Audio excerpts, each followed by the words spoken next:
Want to connect with someone face to face even if they are far away? Video calling on WhatsApp is easy and free. Here's how to start a video call. First, open WhatsApp on your phone and navigate to the Chats tab. Search for the contact you want to video call by either scrolling through your chat list or typing their name in the search bar. Once you find the conversation, open it. At the top of the chat, you will see a camera icon.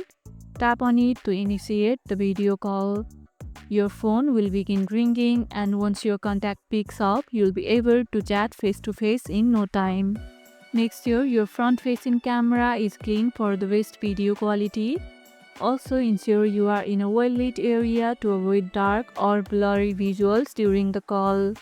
You can use various features during the call, such as muting your microphone, switching between front and rear cameras, or turning the camera off entirely if you just want to hear the person. How often do you make video calls on WhatsApp? Share your experiences in the comments.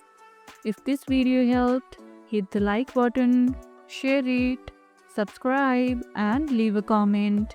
Thanks for watching, and I'll see you in the next one.